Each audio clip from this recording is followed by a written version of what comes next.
What's up, guys? It's been a year since I made my last video, and I thought to myself, why not make another video? And yeah, I just thought, why not make a video about exposing the current dropshipping scams and basically misconceptions? I would say we get straight into it. Before we start the whole thing, I'm going to say that this is strictly no financial or legal advice, so I'm not responsible for any stuff you do based on this video. So let's start with the first point, which is mentors. You don't need a mentor. I didn't need one, so you also don't need one. Of course, it can speed things up, but the amount of gurus out there that are basically fake coaches is basically 99%. So just ask yourself, if someone is actually doing 100k a month, like he claims, why would he waste his time for 2 or 3k for the mentoring and waste 1 or 2 months of his time just to teach you and only make 2 or 3k? In my opinion, it's pretty much common sense, but seems like it's not common sense to most of the people. You don't need a mentoring, just look on YouTube and get your information there. Basically, 50% of all the social media dropshippers aren't even dropshipping anymore, and basically you end up being their product and you pay them so they teach you and they don't have to do any dropshipping anymore because they get paid pretty generously by teaching you. Same thing with Twitter recently, because I've seen a lot of people on there that claim to be organic masters, and yeah, they really aren't. They're just trying to sell you their courses and PDFs, and that's also basically their main business. So just work on your own and spend your money on ads instead of courses or mentorings. That way you're learning way more than any mentor could teach you, because running your first ads just teaches you the most and actually gets the ball rolling. For the second point, we have fake screenshots. Sadly, it has gotten way too easy to just fake those screenshots, because you can just create some draft orders and buy like 10k site visitors, which are just bots,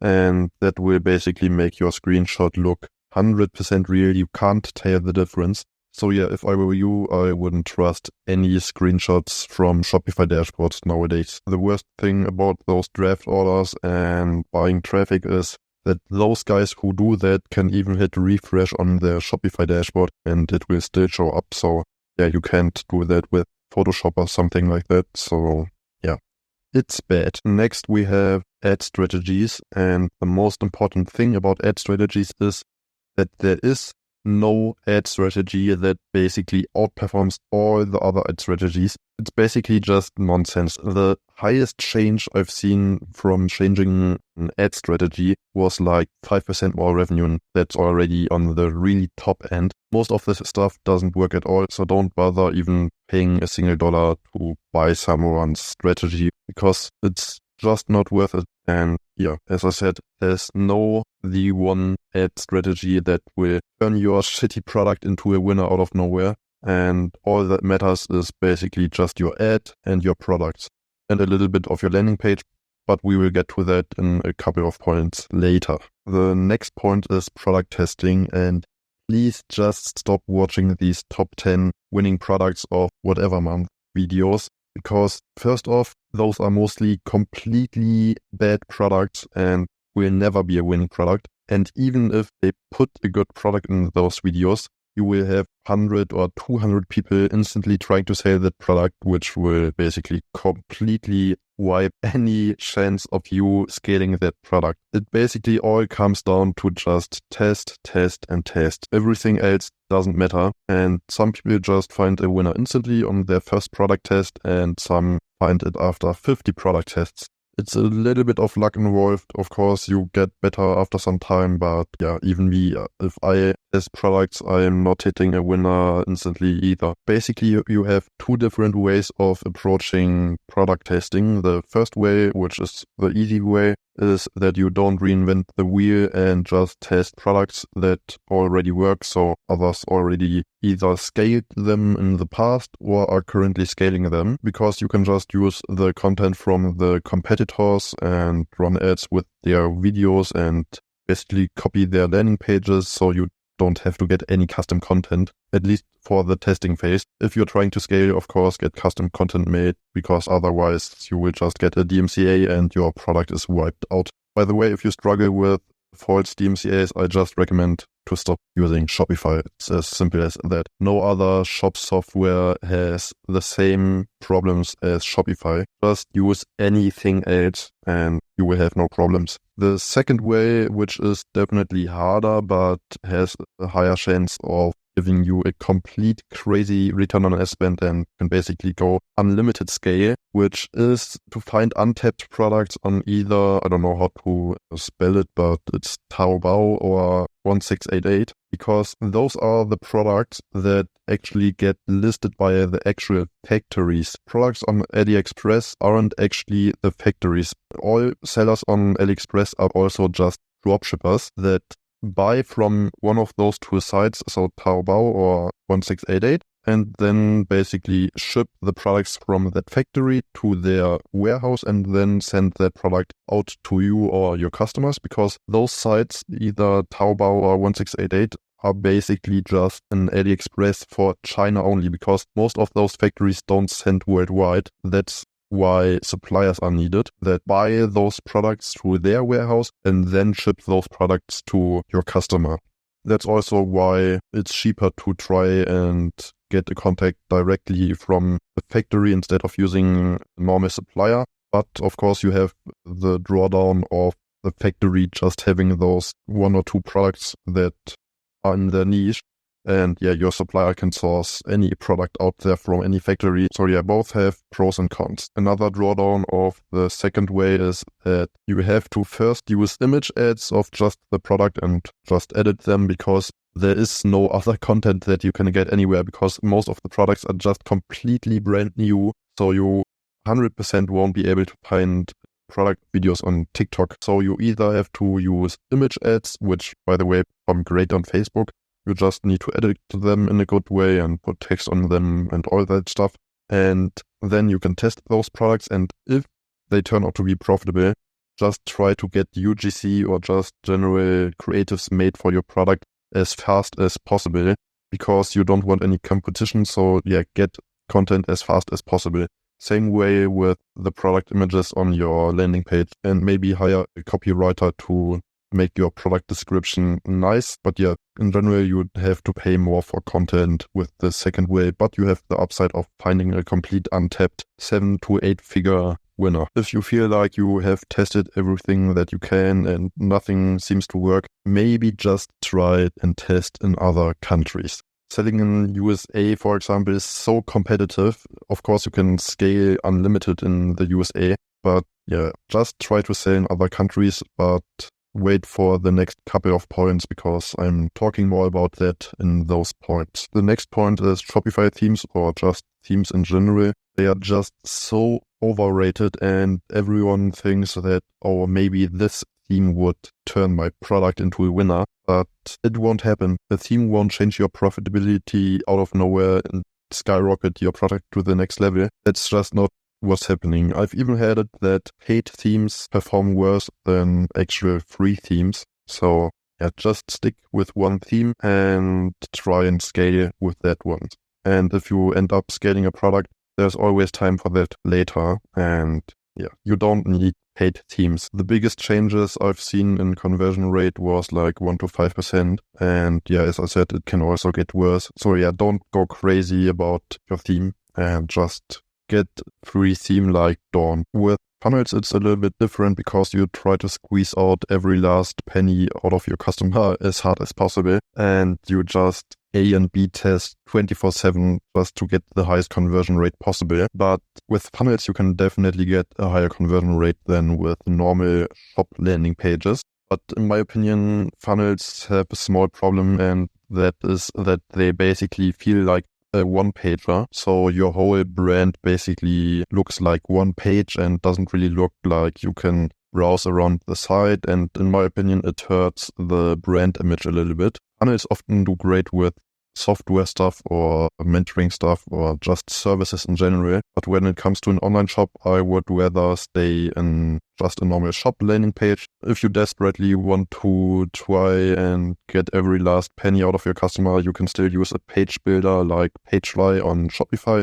and try to optimize your pages like that. What you can also do is, if your free theme doesn't have enough features for you, that you ask ChatGPT to basically help you code something into your Shopify theme. You can even tell it to code something and basically give you a whole walkthrough on how to copy paste it into your Shopify theme and make it that you can even edit those custom coded sections inside the theme editor. So you only have to basically put the code in once, and then you can just customize the whole stuff from the theme editor from then, which is really good because you can add all the features that you need, and then you don't have any features that you don't need anyways, and which would slow your page down. And yeah, that's just unnecessary. So yeah, just ask ChatGPT to code you something, and it's really, really good at it. And yeah, if ChatGPT isn't doing it for you, I recommend Claude, which is a little bit better than ChatGPT when it comes to coding.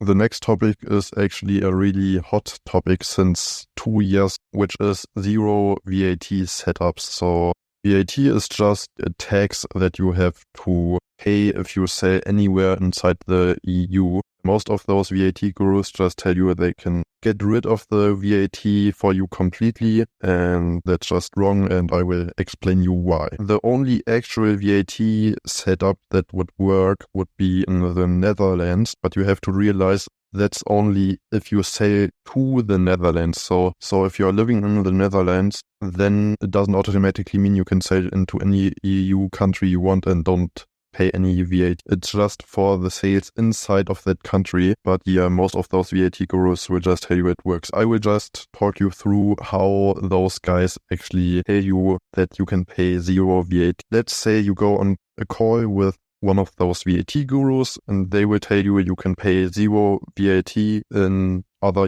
EU countries as well. They will just say that they will send a letter to every country's IRS basically and ask for that zero VAT letter. The thing is, not only does it take ages to get a response back from those governments, you also have to do it for every country separately. I don't know how many countries EU has currently, but it's a lot. And in most cases, like 99%, I would say, you would get declined anyways because they just want their taxes, which is also common sense.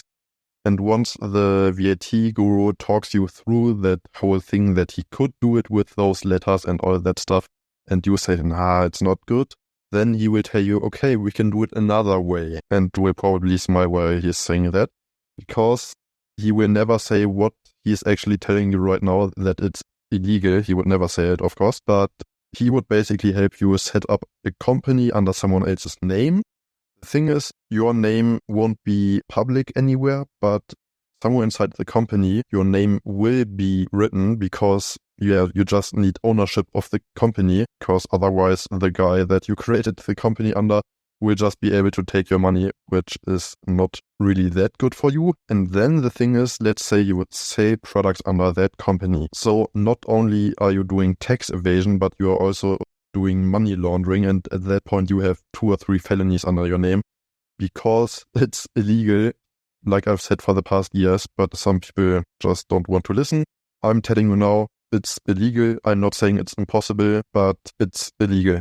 In my opinion, you should just pay your VAT because margins in the EU are still great. So even if you have 20% VAT on your revenue, you would still be left with 30% margins if you are scaling at least a somewhat decent product.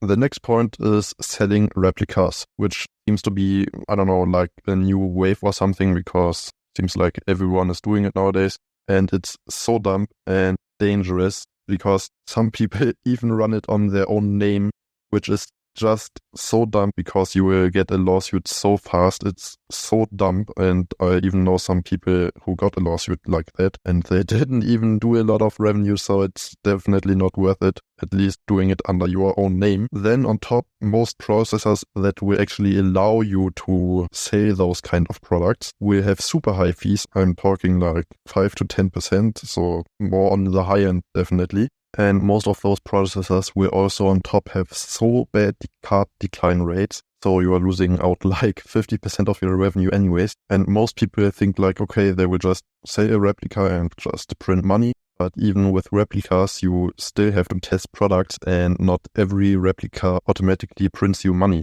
It's not like that. Now we come to the last point, which is email marketing agencies. Email marketing agencies, in my opinion, the biggest scam of all time, and I will explain you why in a minute. Please never give them a cut from your automatic flows. So basically like abandoned cart emails, just anything that's automated. Always pay someone a one-time fee to get your flows set up by them. You can even just hire someone from Fiverr or Upwork. I will explain the scam part real quick to you, which is that they will create a welcome banner on your homepage, like saying, put your email here and we send you a 10% discount code. Let's say 30% of your customers put their email in that welcome banner, then wait for the discount code to arrive and they will put that into the checkout. After they purchase with that 10% discount code, that revenue will show up in Klaviyo. So the email marketing agency will claim that's email revenue,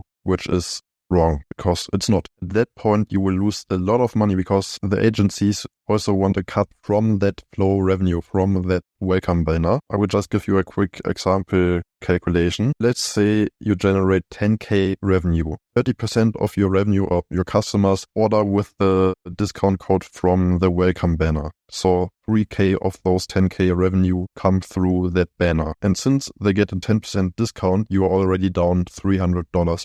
Because, they got a discount. Then the agency wants like 10 to 20%. I've used 20% in this example. They want 20% of those 30% from the welcome flow. And since the welcome flow generated 2.7K from those 10K, they want $540 as a cut. In total, that would be the $300 loss that you would have to basically pay because you gave the customer a 10% discount code, and on top the $540 for the email marketing agency. So you are down $840 on 10K revenue, which ends up being 8.4% of your revenue. So just calculate that and you will see that's a lot of money. Of course, that way you will get a lot of more emails from your customers and can, of course, push out more email campaigns and basically make more revenue through that. But in my opinion, it's impossible to get those 8.4% back because, those are gone. And again, most agencies want a cut from the campaign revenue as well, so you are down there too. What I would do is just hire someone from Fiverr or Upwork to pay him a one-time fee for the flows. And then you can just hire an email marketing agency or even still someone from Fiverr or Upwork to just send like 1 or 2 campaigns a week and basically give him a cut from those campaigns. So that's been it for this video, and I hope you liked it. And if you haven't joined CEO Club yet, which is a free Discord community, you can find the link in the description below. Also, I've linked my main Instagram account and the new e-commerce meme account that I created a couple of days ago down in the description. And I would appreciate if you leave a follow and a like. Alright, see you next time.